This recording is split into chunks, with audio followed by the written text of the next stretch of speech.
I think, of many tribes, over 500 native tribes in America, that the Seminoles are a tribe that people are of interest.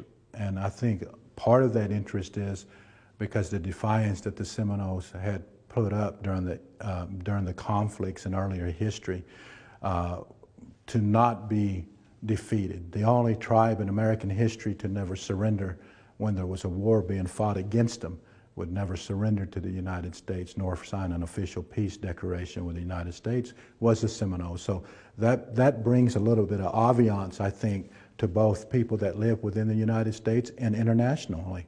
I think international people know who the Seminoles are simply because of that history, but all tribes have a great story to tell.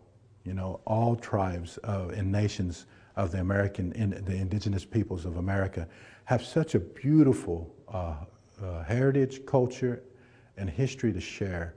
And the Seminoles in this museum would be very much pleased for anyone to come and visit the museum, study in the library. They have a library and research center here.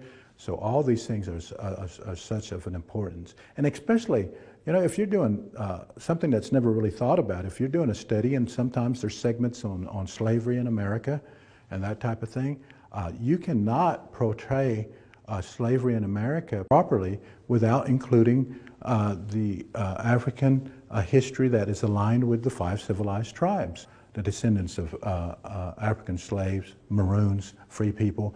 And that's something that the Seminoles still have today. We still have descendants of those people that came from Florida that were not Indian by blood.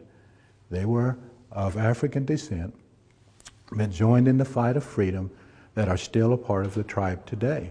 They still sit on the tribal council. They are still citizens of the Seminole Nation since right after the Civil War. Emancipation Proclamation didn't take place in the Indian Territory. And that was the whole reason which the treaties were reassigned in the 1860s, 66 for the Seminoles, but they weren't the best of treaties. They took a lot of things away from us, land base, and they took many things away from us as far as Seminoles are concerned. But the thing of it is we're still here. The Seminole Tribe of Florida, down in Florida, which is our brothers and our brethren, and we are the descendants of the ancestors that were brought as prisoners of war to the West.